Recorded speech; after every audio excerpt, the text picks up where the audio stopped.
Muy buenas tardes a todos. Como le estaba mencionando aquí la licenciada, mi nombre es Cintia Armijo de López. Soy optometrista, ya con 35 años de estar ejerciendo. Pero aquí estamos ahorita colaborando con un tema súper bello como es el queratocono, porque es algo misterioso, no en relación a que sea bonito, pues el paciente que lo padece lamentablemente tiene muchos inconvenientes para poder tener una muy buena visión. Por eso en esta tarde vamos a explicar qué es un queratocono, las causas del queratocono, clasificación, síntomas y diagnóstico, que es muy importante, tratamientos y lo que es la prevención. Primero, definamos qué es un queratocono. El queratocono es una enfermedad ocular que afecta a nuestra córnea. Esa pequeña capa transparente, convexa que tenemos frente a nuestros ojitos. Lo que uno más se fija es, ay, mira, tiene los ojos color verde, ay, qué negritos son tus ojos o cafés. Pero la verdad, el que nos permite ver esa transparencia, esa definición en nuestra córnea. En condiciones normales tendría que ser redondeada, pero como acuérdense que tenemos nuestros músculos que están alrededor de nuestros ojitos, hace que lo que es la división horizontal del iris visible, estamos hablando que es de 11.7. Mientras que en el vertical estamos hablando que es más pequeña porque es de 10.6. Es decir, que no es esférica totalmente. Si nosotros cortásemos ese pedacito de córnea y lo midiéramos como que fuera un lente, estaríamos hablando que la medición de ella es de 48.83. Es como que estuviéramos agarrando una lupa. Imagínense qué maravilla de creación la que ha hecho Dios con relación a una parte tan pequeña de nuestro ojo como es la córnea. Nosotros a nuestros pacientes les explicamos que es como la cobertura transparente que protege a nuestro reloj, que esa es la verdad, es una protección, pero aparte de eso nos permite enfocar y definir correctamente. Deberíamos de hablar de histología de la córnea, porque al ser la parte transparente del ojo, que es la que recibe el primer enfoque de visión para que nuestro cerebro la interprete, esta se divide en capas. Imagínense una capa tan pequeña, una capa tan pequeñita, me están diciendo que estoy un poquito más fuerte, o sea, por eso están aquí soplando. Ok, primera capa, epitelio corneal. Es la capa más externa de la córnea y actúa como una barrera protectora contra agentes externos como el polvo y la bacteria. Esta está bañada por la lágrima. Recordémonos que la lágrima es un factor muy importante para que nuestra córnea se mantenga sana. ¿Por qué? Porque a través de ella nos llega el oxígeno por la que se alimenta. Es muy importante porque también nos protege contra los traumas. Muchas veces nosotros nos golpeamos los ojos y eso nos provoca de que nuestra córnea pueda tener una deficiencia, lo que nosotros le llamamos una ectasia córnea. Es muy importante saber que cuando esta se daña, esta se puede recuperar. ¿Por qué? Porque está también y está formada por varias capas. Aquí podríamos decir entre 5 a 6 capas de células, imagínense una capa tan pequeña, porque solamente mide 50 micros. La córnea en su totalidad mide 535 micras aproximadamente, pero esta pequeña capa que es el epitelio corneal, que es la primera, solamente estamos hablando que mide 50 micras.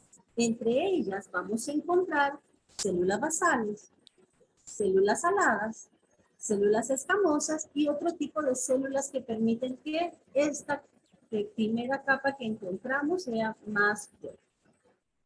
Después encontramos con la membrana de Bowman, también conocida como lámina limitante anterior. Esta tiene un grosor de 12 micras. Es una condensación de colágeno y proteoglicanos. Tiene una recuperación de 12 meses, a diferencia del epitelio corneal. Cuando tenemos una lesión en el epitelio corneal, esta se puede recuperar en 7 días. Muy diferente, como vemos, a la membrana de Bowman, que tiene una recuperación de 12 meses. Luego pasamos a lo que es el estroma, que es la capa más gruesa de la córnea. Imagínense, representa aproximadamente el 90% de su grosor total. Podemos decir que esta tiene una medición en su grosor de 500 micras, compuesto por laminillas de colágeno y queratocitos. Da la fuerza y la transparencia a nuestra córnea. El queratocono es acá donde comienza su problema. Cuando esta empieza a adelgazarse y todas las membranas empiezan a emigrar de una manera incorrecta, provocando lesiones y haciendo de que nuestras fibras ya no sean transparentes, sino que se nos están haciendo de una forma ya con cicatriz corneal. Tenemos también lo que es la membrana de Bessemer, conocida también como la lámina limitante posterior. Su grosor es todavía más pequeño, porque estamos hablando que puede medir entre 2 a 20 micras. No se regenera, mantiene la adherencia del estroma al endotelio y es resistente a los vasos sanguíneos. Porque esto es una parte muy importante. La córnea tiene que ser totalmente transparente, quiere decir que es avascular. Nunca vamos a encontrar vasos en ella, a menos que existan patologías o hayan algunas cicatrices provocadas por algún accidente. Esta membrana no contiene colágeno. Y tenemos la quinta capa, que es el endotelio corneal. Esta es la más interna de la córnea y está compuesta por células especializadas llamadas células endoteliales.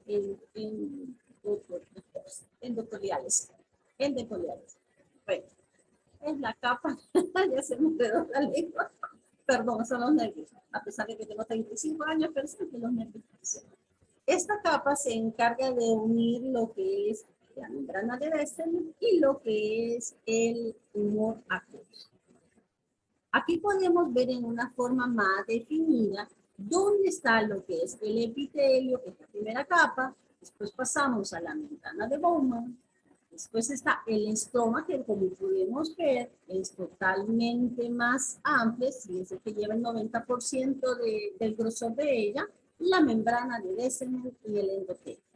Esto es lo que nos permite que exista la transparencia en nuestra córnea y podamos ver esos ojos bellos, ya sea el color, ya sea la pupila, o cuando vemos a alguien que tiene su pupila bien dilatada, pues es porque la córnea nos lo permite. Pero, ¿qué es lo que causa el queratocono? Pues eso es un dato muy importante. Realmente en 1986 se hizo un estudio en Minnesota, donde se decía que por cada 2,000 personas podíamos encontrar una que padeciera de queratocono. Pero ¿qué pasa? En el 2017 se hizo un estudio en Holanda, donde hablaba que de cada 375 habitantes podíamos encontrar un paciente con queratocono. Les diré que después de la pandemia se encontró más casos de queratocono, pero ustedes ya sabrán más adelante el qué. Importante también que esto se da muy común en la adolescencia y su disminución va hacia los 30 años donde se estabiliza este problema. Y también un dato bastante interesante es que se da más en hombres que en mujeres. Pero no crean que no es un dato tan bajo, porque las mujeres, como siempre, queriéndose poner a la altura de los hombres, pues también estamos teniendo bastante queratoconos en mujeres. Este problema patológico llamado queratocono se tiene que trabajar en equipo multidisciplinario. ¿Cómo? Pues con nosotros, que somos los optometristas. Recuérdense que nosotros somos el equipo en primera línea en poder diagnosticar cualquier inconveniente a nivel de la salud visual. ¿Qué es lo que nos toca hacer? Pues bueno, mediante los estudios podemos incluir, como es el examen de la vista, hacer diferentes pruebas, detectar más que todos los problemas de visión. Además, ofrecemos tratamientos correctivos, no solamente con anteojos, existen también los lentes de contacto, que es una gran gama de lentes de contacto.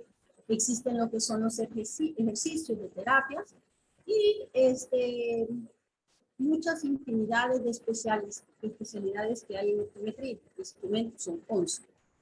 Recordémoslo que el optometrista se forma profesionalmente en una universidad para obtener su título, ya sea de técnico o licenciado en optometría.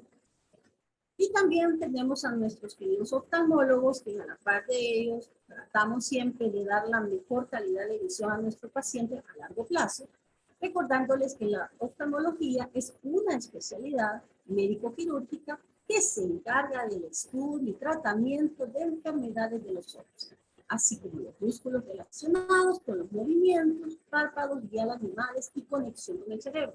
Esta especialidad pues resulta muy importante porque hay bastantes inconvenientes que pueden presentar patologías oculares. Por eso somos un grupo multidisciplinario. ¿Por qué? Porque cuando encontramos nosotros un paciente que tiene dificultades de visión, muchas veces nos toca remitirlo a los oftalmólogos, pero a veces cuando encontramos visión doble nos toca remitirlo al neurólogo. Cuando encontramos pacientes hipertensos diabéticos a su médico internista, claro, por eso les mencionamos, somos un equipo de primera línea, donde nuestra obligación es detectar todas las anormalidades a nivel de la visión. Pero bueno, somos el queratocono. Les comento algo. Lamentablemente el queratocono no se le puede determinar una causa que uno diga, si usted hace esto, mire, le va a pasar le va a crecer el queratocono. Lamentablemente, sí existen factores que pueden predominar este problema. Aquí ustedes en la foto es una manera muy fácil que cuando uno mira hacia abajo vean esa gran protuberancia que he sacado. Por eso el queratocono es un crecimiento en cono de esa córnea donde en casos extremos este centro se puede llegar a romper y el paciente pierde totalmente su transparencia. Uno de los factores muy importantes son las mutaciones genéticas. Se dice que si hay algún familiar que padece de queratocono, hay más probabilidades que dentro de la familia existan otros que lo puedan tener. Por eso la importancia de estar haciendo las evaluaciones visuales por lo menos una vez al año en niños y año y medio a 2 en adultos. Los pequeños traumatismos también son bastante frecuentes que puedan provocar el inicio de un queratocono. Esto es lo más común que podemos encontrar a veces en consulta, pacientes que trabajan soldaduras o personas que son albañiles que no se ponen sus protecciones. Acá lo que ustedes ven es como un cuerpo extraño metálico, bien común. Este siempre normalmente queda a nivel del epitelio. Se tiene que extraer con el oftalmólogo. Después se tiene que limpiar bien esa zona para evitar infecciones, pero todo ese maltrato muchas veces puede ocasionar también, incentivar a un crecimiento de queratocono. El frotarse los ojos, eso es totalmente una de las cosas que más nos provoca. Si ustedes agarran una plastilina y esa plastilina ustedes la empiezan a girar, a girar, a girar, ¿qué pasa? Se nos hace un cono. Pues lo mismo sucede cuando estamos nosotros restregando los ojos. ¿Quién de los que está presente no me puede decir, ay, pero es que qué rico después de un día de cansancio, de desvelo, si hasta suena este chaca, chaca cuando uno se está rascando el ojito? Pues, lamentablemente, el hacer eso hace que nos cambie la anatomía de nuestra córnea. Díganme cuántos pacientes no tenemos problemas de alergias. ¿Qué damos? Histamínicos. Efectos secundarios, resequedad de las mucosas. Y les comento que la lágrima es una mucosa. Al no tener la suficiente lubricación en esta córnea, pues empieza uno a eso que le pique y que quiero rascar. La exposición a los dispositivos electrónicos, los chicos o huellos, todos tenemos ahora una constante exposición a los dispositivos y eso nos hace que se resete. Si esto lo combinamos con aire acondicionado en ambientes secos, pues, y no tomamos agua, pues créanme que es una fórmula perfecta para que empecemos a provocarnos nosotros mismos un queratocono. Muy bien. Otro muy importante es los rayos ultravioleta. Vivimos en un país, especialmente en estos días, donde el sol lo tenemos de maravilla. Expuestos al sol, todos esos pacientes que trabajan en el campo o que de repente andan fuera, esa exposición puede provocar un crecimiento, como ustedes ven aquí en la laminilla. Este es un pterigión. El pterigión provoca que haya una anormalidad a nivel de la córnea. Muchos dicen, se opera, pero en el momento de operar esta carnosidad puede provocar una anormalidad en nuestra córnea. Y aquí vemos pues el inicio de todo, pues que son los ojitos rojos por la exposición continua a nuestros rayos UV. Tenemos estos dos síndromes, que es el Ehlers-Danlos y lo que es el síndrome de Down. Estos pacientitos son bastante frecuentes en encontrarles el problema de queratocono. Recordemos que el Ehlers-Danlos es un problema de que son pacientes que tienen una elasticidad bastante grande en su piel, articulaciones muy elásticas, pues entonces, como recordemos que hay fibrillas de colágeno en nuestra córnea, pues también esta se nos ve afectada.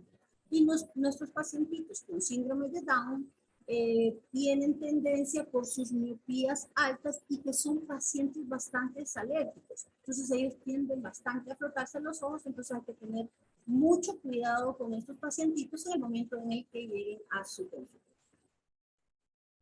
Les comento que el queratocono pues tiene clasificaciones y de eso vamos a hablar ahorita y de los síntomas. De una forma así un poquito más fácil, lo podemos decir que se divide en grados. Algo muy importante, el queratocono no necesariamente tiene que ser bilateral, no, puede presentarse solo en un ojito, entonces hay que tener mucho cuidado de que este ojo está bueno, ya no revisemos el otro. No, la revisión tiene que ser siempre individual porque cada uno de ellos se comporta de manera diferente.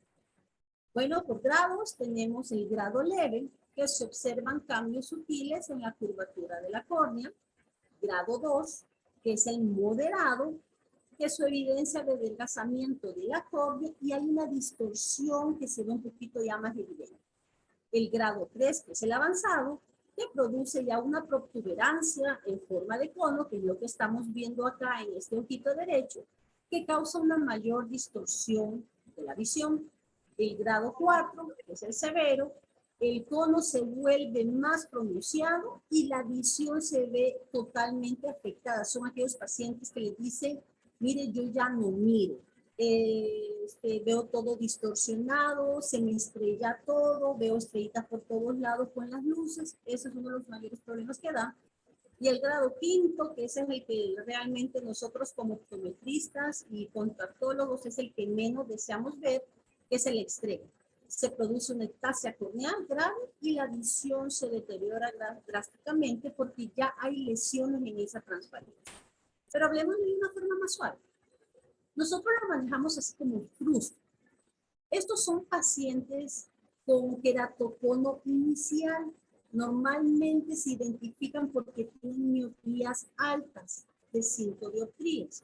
Recordémonos que la dioptría la vamos clasificando, va subiendo de punto 25, punto 50, punto 75, hasta llegar a una dioptría y así vamos aumentándolo. Entonces, imagínense 5 dioptrías, pues estamos hablando que es una miopía ya bastante fuerte. También presentan astigmatismos, quiere decir que ya hay una distorsión, pero lo bueno es que estos pacientes logran una buena agudeza visual con sus anteojos. Y un dato bien importante que siempre debemos de tomar en cuenta cuando estamos haciendo el examen visual es tomar las queratometrías, especialmente en la adolescencia. ¿Por qué? Porque cuando vemos los chicos que de repente se nos han hecho miopes, al siguiente año, aparte de que se han crecido en estatura, pues también va el crecimiento de la miopía, entonces por eso el tomar las queratometrías nos ayuda mucho. ¿Por qué? Porque cuando decimos que son menores a 48, eso es la curva que hay de lo que es la cara de la córnea, entonces decimos que este paciente se debe de mantener así para no diagnosticarlo con un queratocono. Tenemos la fase inicial, donde ya vemos que el queratocono evoluciona y ya su miopía y su astigmatismo, el astigmatismo ya llega hasta 8 dioptrías, ya se empiezan a ver algunos cambios a nivel corneal. Cuando hablamos, nosotros hacemos una evaluación que se llama retinoscopía, que más adelante la vamos a explicar, donde podemos ver que las sombras ya no son tan claras, sino que vemos un movimiento en tijera. Eso es, nosotros así como decimos, no puede ser. Logra agudeza visual ya no de 20/20 con sus anteojos, y sus queratometrías ya llegan hasta 53 dioptrías. Quiere decir que se está haciendo un poquito más puro. El caso moderado, estaríamos hablando que ya hay más adelgazamiento en su córnea, el paciente presenta ya miopías de 8 dioptrías, astigmatismos hasta de 10. Esto va asociado totalmente con mala visión, incluso aún con sus gafas. Estos son pacientes que hay que colocarles ya lentes de contacto, pero no son lentes de contacto de los que conseguimos normalmente, no, son lentes de contacto especiales porque se mandan a hacer ya con las medidas adecuadas y debemos de mantener siempre una excelente salud, donde haya un intercambio de lágrimas, porque recordemos que dijimos al inicio que la lágrima es la que alimenta a la córnea a través de su oxígeno. Puede ser que no hayan todavía cicatrices corneales y sus queratometrías ya van haciéndose más amplias. Estamos hablando de 53 dioptrías para arriba. Y los grados severos, pues estos son los que evitamos que el paciente llegue.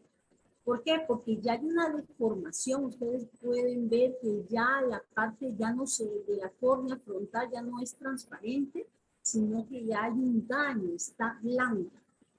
Esto es lo que hace que el paciente pierda totalmente su visión. No podemos ya nosotros ni hacer retinoscopía. El lente de contacto muchas veces el paciente hasta lo bota o no lo soporta, porque tenemos ahora también lentes de contacto esclerales que ya no van sobre esa córnea que es la que está comprimiendo, sino que son lentes donde hacemos un más amplio y queda sobre la esclera, y sus queratometrías son arriba de 55 dioptrías. Lamentablemente, cuando vemos esto, para poder recuperar la visión, tenemos que hacer pues, un trasplante. Diagnóstico. ¿Cómo es que nosotros diagnosticamos lo que es el queratocono? Aquí les comento, la famosa retinoscopía. Esto nosotros, bueno, lo pueden encontrar en la literatura también como estereoscopía, que es una técnica que nosotros empleamos para poder sacar el poder refractivo de nuestros ojitos. Pues nosotros vemos con esto si el paciente tiene miopía, si el paciente tiene hipermetropía o si tiene astigmatismo. Esa luz que refleja nuestro ojo como si fuera un espejo, nos permite a nosotros decir, si el paciente tiene las sombras con el movimiento, quiere decir que este paciente es hipermétrope. Cuando vemos que estas se cruzan, usted va para la derecha y la luz se va para el contrario, a la izquierda, pues decimos, este paciente tiene miopía. Pero el problema es cuando encontramos nuestros temidos movimientos de tijera. Ahí es donde tenemos que agudizar nuestros ojos para poder determinar y sacar la mejor graduación que tiene ese paciente. Entonces, esto es una forma muy fácil. Nosotros estamos tirando las sombras en derecha e izquierda, pero vemos que las sombras están acostaditas y están cortando como una tijerita. Esto ya no nos permite a nosotros, porque nuestra córnea ya no tiene esa regularidad, esa forma esférica. Entonces ahí ya sabemos que nos estamos enfrentando a un posible queratocono. ¿Qué es otra cosa? Pues la agudeza visual. Sencillo, nosotros con nuestra cartilla sentamos a nuestro paciente y de repente lo ponemos a leer sin lentes y de repente nos mira. Okay, póngase sus lentes. ¿Tiene mejoría? Poco. No siente mejoría. El paciente no viene a decir, mire, yo miro casi igual con lentes que sin lentes. Le sacamos la mejor graduación y vemos realmente que ese paciente no mejora. Un detalle muy importante, nosotros ponemos un agujero estenopeico, que es un pequeño agujerito donde hacemos que toda la entrada de luz se haga un poquito más pequeña, y si el paciente nos mejora, entonces decimos, ok, perfecto, podemos mejorar a este paciente con el contacto. Este es uno de los aparatos, como les estaba mencionando, que es el queratómetro, y este es el que nos permite a nosotros medir la esfericidad de esa córnea, tanto en horizontal como en vertical.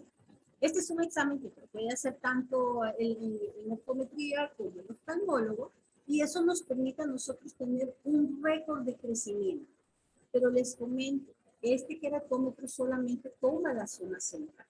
Entonces nosotros ya, cuando de repente el mismo queratómetro vemos que las miras están todas distorsionadas, tenemos que pasar entonces a otro examen que se llama topografía corneal. Esta es una prueba ya computarizada, no invasiva, no se dilata al paciente, sino que igual, como que fuera un queratómetro, le tomamos la fotografía y saca un mapa tridimensional. Acá pueden ver las zonas rojas son las zonas que son más curvas. Las zonas amarillas son las intermedias y las verdes son, bueno, las azules serían en este caso, son las más planas, pero las verdes son las más normales. Una forma de explicarle al paciente es como que yo estuviera con un dron arriba de un volcán y pueda tomar de una fotografía y pueda ver cómo es la superficie de ese volcán. Entonces lo mismo es esta topografía corneal. Esta es muy importante para nosotros para poder adaptar un lente de contacto, porque si ustedes miran, esa esfericidad se pierde. Entonces ese lente de contacto tiene que ir correctamente diseñado para nuestro paciente. Aún es como que estuviéramos haciendo un zapato, pero a la medida. Entonces, eso es importante, pero estamos hablando de una zona muy pequeña. Acuérdense que estamos hablando que la córnea, la medición, estamos hablando de 11.7 en lo que es el horizontal. Imagínense en una cosa tan pequeña todo lo que puede suceder.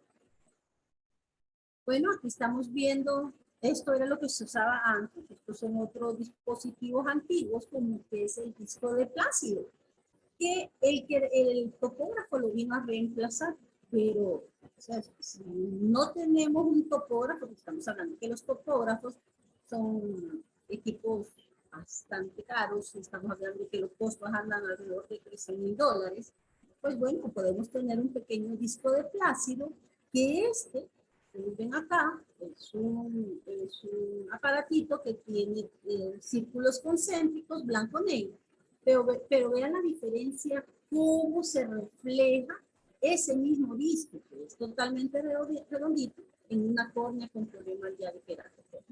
Ya esta no se mira totalmente. En esta parte inferior vemos que hay una distorsión. Entonces es ahí donde podemos guiarnos y decir, ay, este paciente pues su queratocono pues es inferior.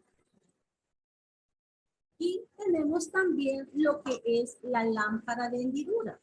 Esta es un equipo que se utiliza también tanto en oftalmología como en optometría para lo que es la adaptación del lente de contacto, para poder revisar cómo está el segmento anterior, párpados, pestañas. Acá vemos cómo la luz se mira diferente, hasta un poquito más curva. Mientras más lo adelgazamos, nos permite ver de una manera diferente la distorsión. Aquí vemos cómo aquí hay una pequeña protuberancia, ya no es esférica como la vemos en este lado. Y aquí vemos acá cómo aquí hasta se hunde esa misma lucecita, ese haz de luz que podemos presentar en nuestra tela. ¿Qué tratamientos existen para el queratocono? Bueno, estábamos hablando, ¿se acuerdan que dijimos que en su etapa inicial podemos todavía corregir lo que es con anteojos? El paciente se siente bastante cómodo con sus lentes, tiene una visión bastante buena, pero son pacientes que uno tiene que estar controlando por lo menos cada 6 meses a una vez al año. Muy importante, si se sospecha de que este paciente pueda presentar queratocono o son pacientes alérgicos que se frotan demasiado sus ojos, muy importante dejar lubricación. Ese es un factor que ahora realmente a todos nuestros pacientes les dejamos en su mayoría, porque todos trabajamos con dispositivos electrónicos, porque todos tenemos aire acondicionado, porque todos tenemos pues, un ventiladorcito ahí que nos esté dando aire caliente, no nos hidratamos correctamente. Entonces muchas veces se le dice al paciente, las gotas son como un vasito de agua, pero va directamente al ojo. Decir cuál es la mejor de las mejores, pues realmente no es aquello que uno diga, si este es bien, este está mal. No, todas son buenas, media vez hidraten a nuestro paciente. Muy importante también, si el paciente tiene algún medicamento que ya esté colocándose en su ojo, pues para eso hay también las que son libres de preservantes para que no haya ningún. Acá les presentamos los diferentes tipos de lentes de contacto. Los lentes de contacto blando, pues la verdad, salen de este mercadito, lo que son los desechables, porque sí existen lentes de contacto blandos para pacientes muy delicados, que el centro, como ven acá, todo es eso. Es como que yo le ponga un zapato ortopédico a un pie plano. Si yo quiero corregir ese pie plano, no le voy a poner un calcetín. ¿Por qué? Porque ese calcetín va a tomar la misma forma del pie plano. Entonces pensemos lo mismo para lo que es el queratocono. Si yo le pongo a un queratocono un lente blando, va a tomar la misma forma. Entonces no lo va a corregir, el paciente no me logra una buena visión. Entonces acá tenemos lo que son los lentes. Aquí está un gas permeable que se le llama de tamaño pequeño, de diámetro pequeño, y aquí vamos creciendo. Normalmente son diámetros de 8.8 y podemos llegar a diámetros de 17.5. O sea, volvemos a lo mismo, si recordamos el tamaño de nuestras córneas es de 11.7, o sea que estamos ampliando esto. Esto queda sobre el cono y aquí vamos ampliando los tamaños a modo de hacer más cómodo a nuestro paciente y darle la mejor calidad de visión. Estos lentes, uno tiene que estar también en control con estos pacientes. No son pacientes que uno dice, le voy a poner su lente y bye, y lo veo hasta que se le arruinen o hasta que se le quiebren. No. Estos pacientes tienen que tener siempre sus controles por lo menos una vez cada 6 meses o una vez al año. La parte anterior, lo que era el lente de contacto, gafas, pues eso es nuestra área de optometría. Pero ¿qué pasa cuando este queratocono va creciendo? Pues bueno, ya debemos de someter al paciente, ya solicitamos trasladamos a nuestro paciente al doctor, o hay algunos doctores que les aplican este tratamiento que es crosslinking, que consiste en una aplicación del riboflavino, que son gotas de B2, y le hacen una exposición de radiación UV. Esto permite fortalecer lo que es nuestra córnea, pero ojo, no queda ahí. A este paciente siempre debemos de colocarle lo que es lentes de contacto especiales. ¿Por qué? Porque aunque es como que, tómate tu vitamina C para que no te dé gripe. Sí, pero si eres alérgica, pues no, hay que tomarse el antihistamínico. Entonces es eso, es una combinación de ayuda para evitar que el paciente llegue al grado severo. Aquí pueden ver, este ya es un procedimiento que se hace a nivel ya de oftalmología, donde ahí le están aplicando lo que es la riboflavina al paciente en su córnea y le aplica la radiación UV. También están lo que son los anillos intracorneales o anillos intraestromales. Como habíamos hablado, el estroma es la capa más amplia de nuestra córnea. Entonces se colocan estos anillos en la córnea para hacer que ésta tenga un refuerzo. Durante el procedimiento que es quirúrgico, se introducen estos anillos semicirculares en el centro del estroma con el objetivo de regularizar su superficie. El problema es este. Debemos de dar indicaciones siempre a nuestro paciente. ¿Por qué? Porque si el paciente sigue con un constante frote de su ojo, han habido casos que por ese mismo frote puede salirse uno de estos anillos. O sea que siempre, recomendación, aunque sean estos procedimientos, siempre colocar lente de contacto especiales. ¿Por qué?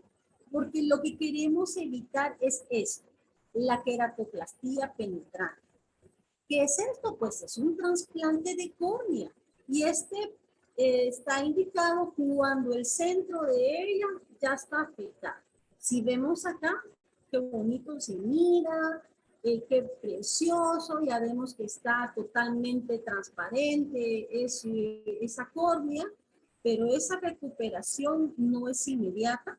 Estamos hablando que son pacientes que tienen recuperación de 3 años para poder ir quitando punto por punto. El problema es conseguir estas córneas. En El Salvador no tenemos banco de ojos como Guatemala, que Guatemala sí tiene banco de ojos.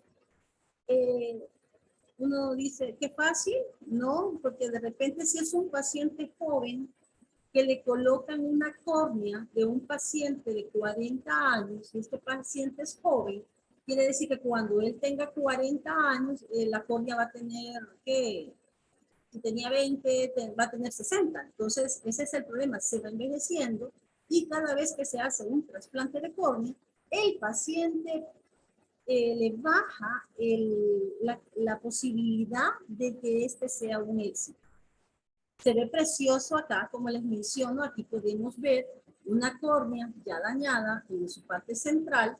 Este tiene un lente de contacto escleral y aquí vemos que se ve totalmente transparente. Eso es nuestro ideal. Aquí vemos otro trasplante muy bonito, el antes, como estaba de dañada esa córnea, y el después. Pero ¿qué pasa? Hay rechazo. Entonces, estos pacientes tienen que estar continuamente en tratamiento, en consultas, para evitar que esta córnea tenga rechazo. Porque ese es nuestro mayor dolor de cabeza. No es que les quiten los puntos, no es que cada vez que quitan puntos le cambia la graduación. O sea, por eso les digo, no es fácil. He tenido casos de pacientes con queratotono que tal vez son de la rama de medicina y me dicen, no, hagamos el trasplante. No, por favor, eso no es así de fácil. He tenido casos de pacientes que lo han rechazado, han tenido que usar esteroides, el esteroide les provoca lo que es catarata. Hay que extraer la catarata, al quitar la catarata se viene la retina, porque son pacientes con miopías amplias. Entonces, al final, ese ojo puede llegar a tener todavía no beneficios, sino que más complicaciones. Acá en una forma más, le hice un cuadrito, pues más fácil, donde vemos que los tratamientos, pues como hablábamos, el lente de contacto blando, existe un lente de contacto blando especial, donde el centro es suave, perdón, el centro es duro, es gas permeable, pero el faldón, que es el que se apoya en la córnea, es suave, o sea, es el mismo material que el lente de contacto blando. Los rígidos gas permeables, que esto es como les mencionaba, que estamos corrigiendo ese conito, estamos conteniendo, así como un frenillo en los dientes, estamos haciendo que esa córnea se mantenga en su lugar. Tengo pacientes que tienen hasta 2 pares que son médicos y que de repente en el turno de 24 horas, pues tienen su par de lentes de contacto limpios, se quitan los que han usado, se ponen los lentes de contacto frescos, porque sí son pacientes que dependen un 100% de sus lentes de contacto. Están los lentes de contacto esclerales, que esto lo que nos permite es darle una mayor comodidad al tono, pero siempre manteniendo una muy buena agudeza visual, pero siempre manteniendo lo que es la estabilidad de ella. El crosslink, como habíamos hablado, este es un tratamiento a nivel de oftalmología, que le colocan la riboflavina y la radiación ultravioleta para fortalecer la córnea, los anillos intracorneales y el trasplante de córnea, que eso es lo que nosotros queremos evitar para poder estar, porque no tenemos acceso, la verdad, a lo que son trasplantes. Sí se hacen en El Salvador, pero el problema es que hay que estar en una lista y hay que esperar el donador, ¿verdad? O sea que no es tan fácil. Pero ¿cómo podemos hacer? Si ya sabemos que es un problema, que no tenemos como una etiología real, si sabemos que si hay alguien en la familia, pues yo también lo puedo padecer, pues ¿qué prevención hay? Indiscutiblemente, hacer un examen visual. ¿Por qué? Porque en esto se hacen diferentes pruebas donde verificamos la calidad de visión, la capacidad, vemos las medidas de la córnea. Este puede ser hecho tanto por un oftalmólogo como por un optometrista. Muy importante que cuando hay antecedentes de miopía en mamá y papá, a los niños hay que estarles haciendo una vez al año el examen de la vista o dependiendo de su crecimiento en la adolescencia. Ya en adultos, pues no, ya no crecemos tanto como con los niños y esta sí se tiene que hacer una vez al año o año y medio. Pero recordemos que hay excepciones en los adultos. Si de repente hay una pérdida de visión que dicen los pacientes, mire, yo ayer veía bien y hoy no miro nada, pues indiscutiblemente son emergencias, se catalogan como emergencias y el paciente tiene que llegar a consulta. No siempre el paciente presenta que dolores de cabeza, no siempre el paciente le va a decir me duele el ojo, o sea, a menos que ya haya una ruptura a nivel de la córnea. En queratocono, me consta. Muy bien, realizar revisiones oculares regulares. Esto no solamente es poner los lentes, esto no es solamente buscar el aro bonito, no, como les menciono, hay que ver cambios a nivel corneal, hay que tomar las queratometrías, hay que revisar función lagrimal para evitar que este queratocono, si es en un grado inicial, se nos convierta en un moderado o severo. Evitar frotar los ojos. Yo sé que se siente rico, porque más de alguna vez, no lo mismo, ¿no? Yo también lo hice.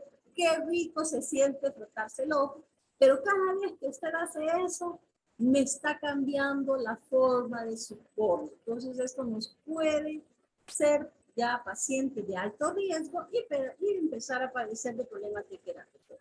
Como les mencionaba, si tiene picazón o irritación, fijemos unas gotitas de lubricación para nuestros pacientitos. El metilcelulosa, que no tiene mayor costo a nivel de nuestros pacientes, y creo que es el que más ofrecemos a nivel de hospital nacional. Proteger los ojos. Utilizar unas buenas gafas.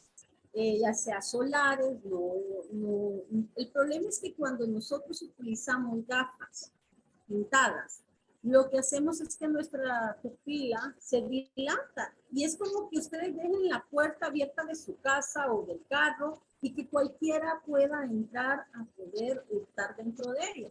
Entonces, por eso, si vamos a hablar de lentes solares que sean garantizados en un lugar donde les diga que sí tienen el verdadero protector a la radiación UV. En la actualidad también existen filtros especiales para aquellos pacientes que pasan mucho tiempo en la computadora, aún aquellos pacientes que usan lentes de contacto deben de utilizar gafas protectoras con filtro, los famosos filtros U-blocking, U-block o protección de la luz azul para proteger a nuestros ojitos. Y Aquellos pacientes que trabajan en áreas donde se exponen a accidentes, pues que se pongan sus gafas protectoras. Yo sé que ese punto es súper complicado y difícil porque los pacientes sí son necios. Tienen, tal vez la empresa les da su casco, les da sus lentes, pero empiezan a decir, ay, es que mire cómo me sudan, se me deslizan a la punta de la nariz. Y cuando vienen con los lentes rayados, me dicen, mire, se me rayó. Pues mire, todos esos rayones que tienen esos lentes o esas pringuitas pudieron haber sido partículas que hubieran entrado a su cono y usted hubiera estado ahí todo parchado. He tenido, me recuerdo un caso muy complicado de un paciente que era soldador, con ojo único, venía con un esquido de metal en el ojo, se le tuvo que extraer. ¿Y cómo se parchaba si venía manejando? O sea, así somos de divinos, así es la gente cuando no se da cuenta que solo tenemos dos ojos y no hay reemplazo. No es como un diente. Ah, perfecto, se lo saco, le pongo uno nuevo y ya usted vuelve a comer tranquilamente. Pero ¿y sus ojos qué? ¿Le faltó uno? Ah, tengo el otro. Pues sí, pero ya perdió su campo de visión, de su campo de visión periférica, ya perdió su visión tridimensional de estereopsis. O sea, empezamos a tener demasiados inconvenientes sin que nos demos cuenta. Mantener un estilo de vida saludable. Es complicado, creo que para todos. ¿Por qué? Porque tenemos que salir a correr o al parque con nuestros hijos. Creo que todavía algunos somos de la generación donde nuestros padres nos decían, siéntense lejos del televisor porque te vas a arruinar los ojos. Y han visto las nuevas niñeras ahora, son los celulares, son las tablets, hasta los más protectores súper fuertes para que el niño, si la bota no se le quiebre, tienen ahora. Son unas niñeras súper caras. ¿Por qué? Porque estamos pagando eso con la salud de nuestros hijos, la salud visual en un futuro. Por eso ahora tenemos una pandemia también de miopía. ¿Por qué? Porque nuestros niños han estado, ¿cuánto tiempo? 2 años, 3 años frente a dispositivos electrónicos. Nuestros jóvenes o mucho paciente también adulto que ahora tiene su trabajo en casa, que es increíble que ellos dicen, no, mire, para poder venir a consulta tuve que pedir permiso, pero no que esté en casa, sí, pero si no me ven en la computadora, no me pagan. Entonces, a ese extremo hemos llegado. Entonces, ¿qué debemos de hacer? Pues bueno, evitar el sedentarismo, el alcohol, el cigarro es uno de los factores que resecan más el ojo, el estrés, la contaminación ambiental, hacer actividades al aire libre, una dieta balanceada, digamos bastantes nutrientes, antioxidantes, vitamina A, bueno, la falta de higiene, creo, pero bueno, podría existir, y el sedentarismo, ¿ya? Tenemos que empezar a movernos un poquito más. Ahora, con estos relojes que tenemos, que hasta nos pulsan cuando dicen, hey, muévete, muévete, muévete, para que empecemos a hacer un poquito de ejercicio, porque sí, debemos de cuidar no solamente nuestra salud, sino nuestra vista, sino que también nuestra salud en general. Recordemos que el queratoconio no se puede prevenir lamentablemente, pero sí podemos detectarlo. Es una enfermedad que lo que queremos evitar es que llegue a pasos al severo. No queremos llegar a trasplantes, la verdad. ¿Por qué? Porque el problema es que esta enfermedad se da más en pacientes jóvenes. Tenemos que cuidar a nuestra juventud, aunque ellos no quieran, porque la verdad sabemos que vamos a tener en un futuro, los jóvenes va a ser una generación de pacientes con problemas de oído y problemas de oído. O sea que sí, sí se la van a ver duro. En resumen, la prevalencia.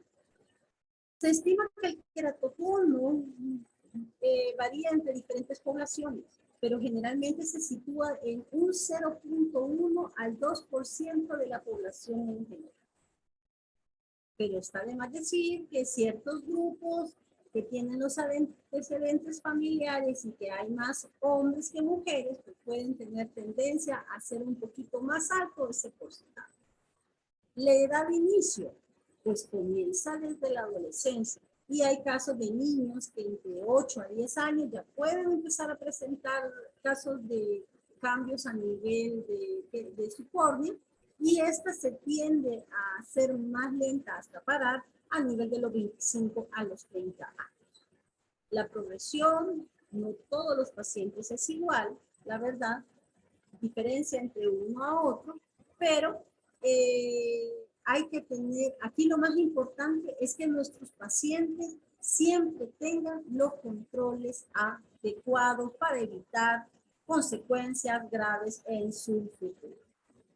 Bueno, pues esto es lo que yo les traía esta tarde con relación a lo que es el queratocono. No sé si hay alguna pregunta o algo que deseen ustedes para poder ampliar.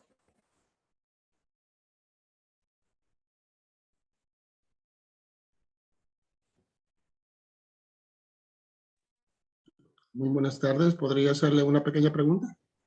Claro, dime. Me gustaría saber su opinión con respecto a algo que ha ocurrido progresivamente en esto del uso de la tecnología.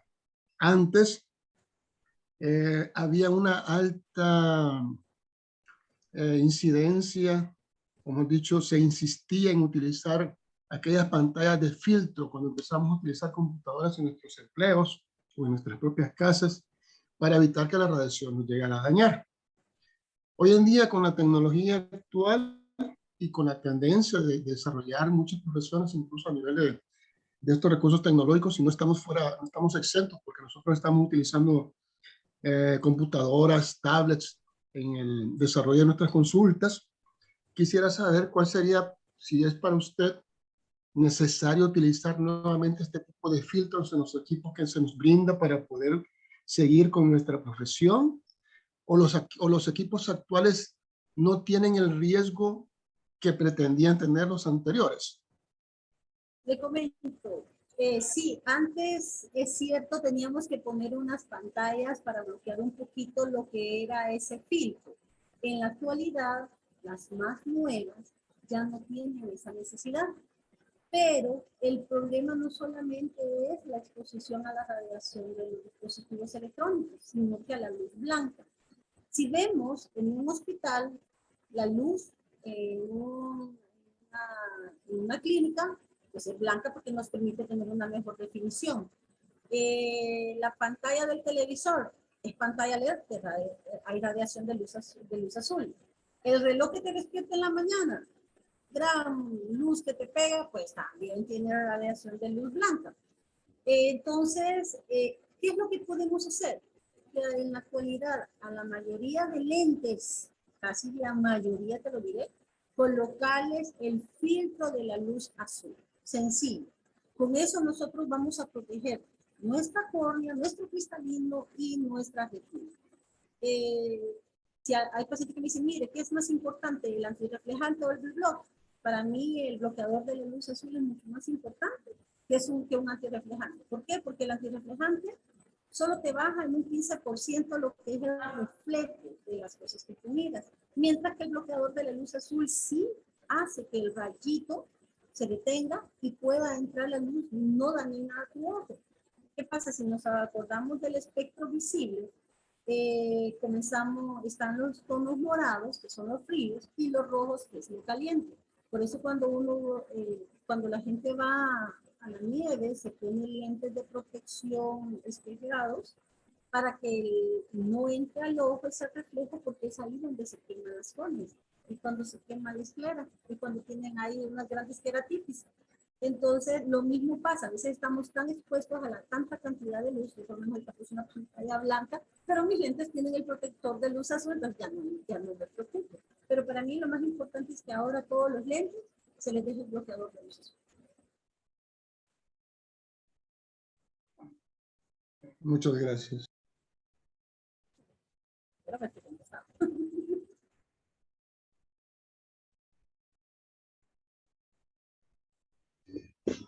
Buenas tardes, doctora. Yo quisiera hacerle otra consulta.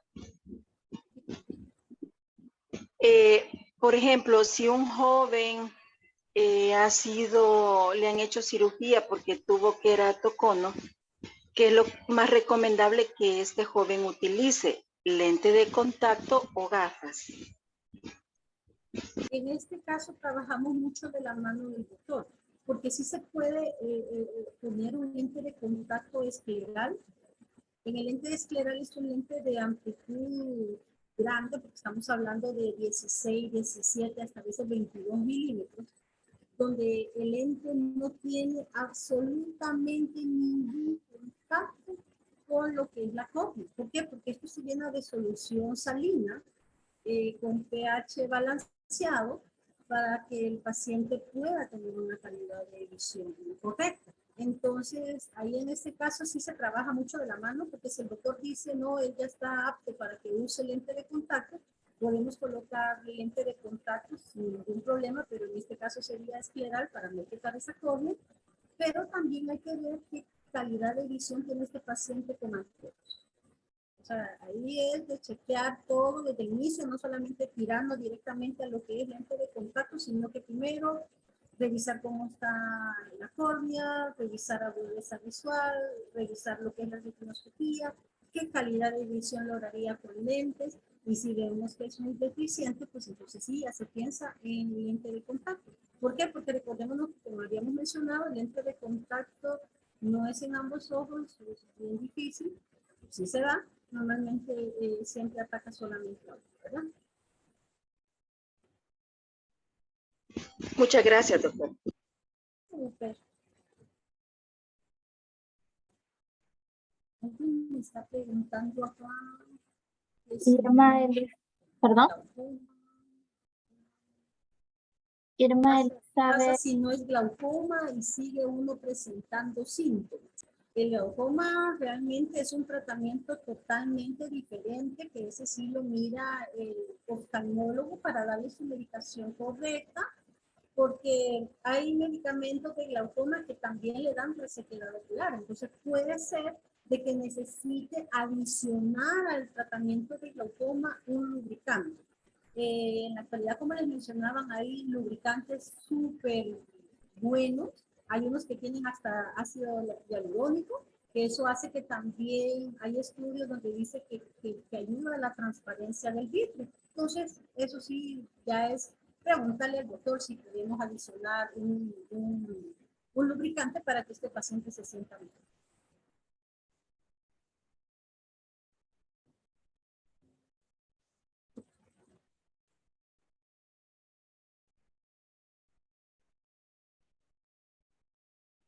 Cualquier cosa, pues me pueden encontrar, ahí está el correo de la Asociación Salvadoreña de Optometristas Profesionales. Con todo gusto, estamos a sus órdenes en cualquier información adicional que necesiten, que sea a nivel de problemas refractivos, lentes de contacto, lo que son ejercicios de ortóptica pleóptica. Ahí estamos a sus órdenes siempre para poderlos apoyar. Muchas gracias, doctora. Y este tipo de ayuda que usted da, de este tipo de conferencia, digamos, siempre la están impartiendo o es primera vez. ¿Nos van a invitar cuando usted dé otra, doctora? Porque ha estado muy interesante, acá me ha gustado. con los compañeros del Comité 2020 siempre estamos nosotros dispuestos a apoyarles. Y va a ser todo un placer estar aquí. Si me vuelven a invitar.